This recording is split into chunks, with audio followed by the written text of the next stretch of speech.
So I was home alone and somebody broke into my house with a knife. I didn't know this at the time, but I think that they were after my car keys.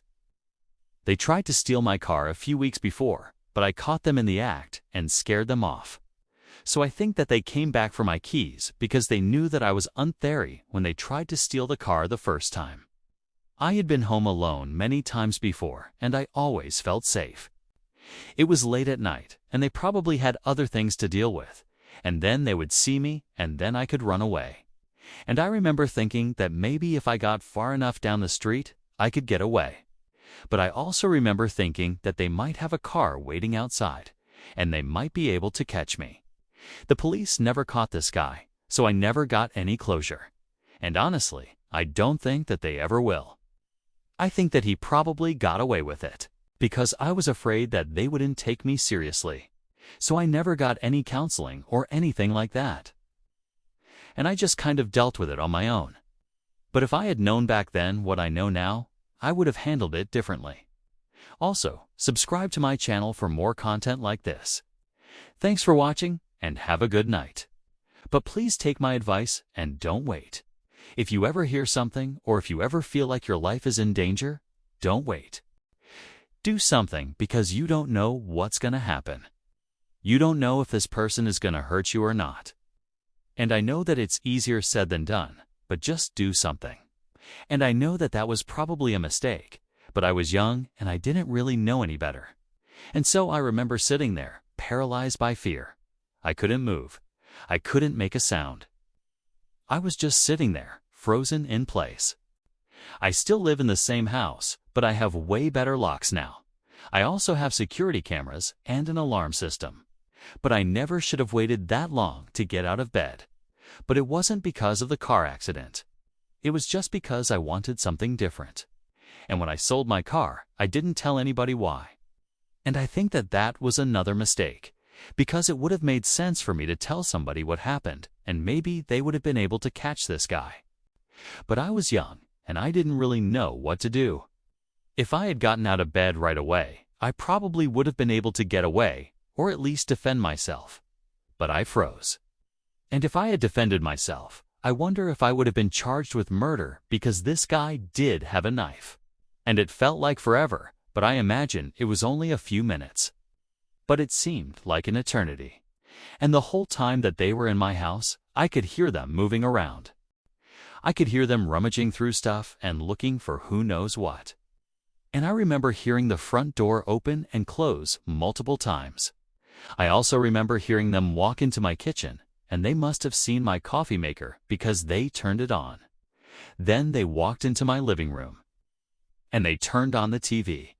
And I remember sitting there thinking that they must have turned on the TV to see if I was watching them. And I remember sitting there thinking that they probably weren't going to find me. But if they did, I should probably start making a run for the door. I'm not sure if this is a small town thing or what, but it just never occurred to me that somebody would break into my house. So when I heard glass breaking late one night, I just assumed that it was a rock or something. And it sounded like they were literally right outside of my house. And then everything went black. I don't remember if I passed out or what happened, but the next thing that I remember is waking up in the hospital. Now, hindsight is 20/20ths, and it's easy to look back and say, hey, you should have done this. And the first thing that she asked me was, are you okay? Are you hurt? And I told her no. I told her that I was fine. But the more that I thought about it, the worse that I felt. And the first thing that I remember is feeling terrible because I thought that I had done something wrong. I thought that I had made a mistake somehow.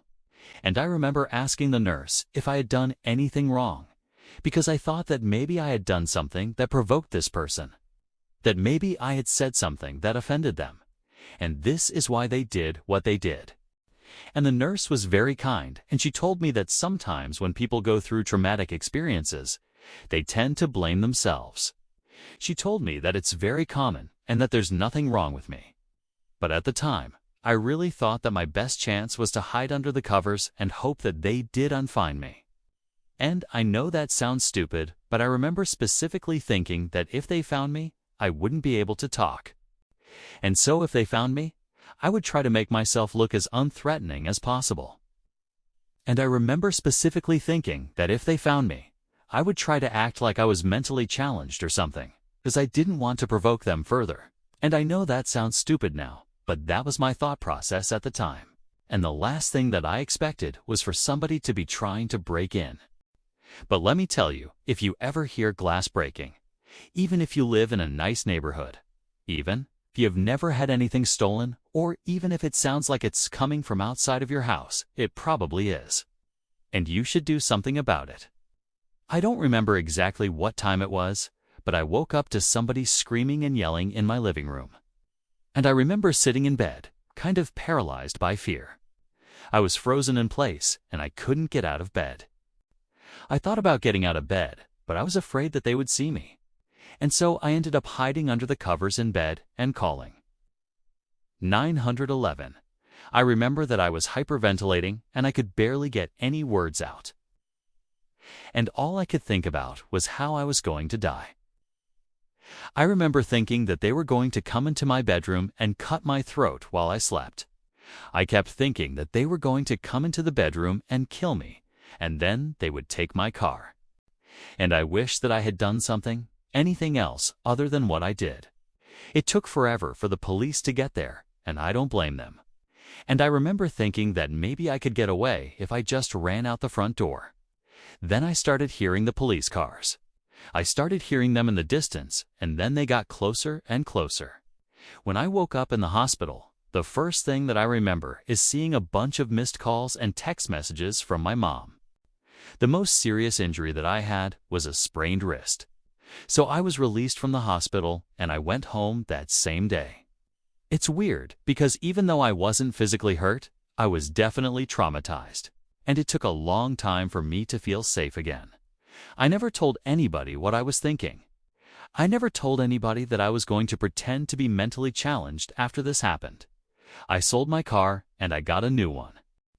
I feel like I've moved on, and it doesn't really bother me anymore. Thanks for listening to my story.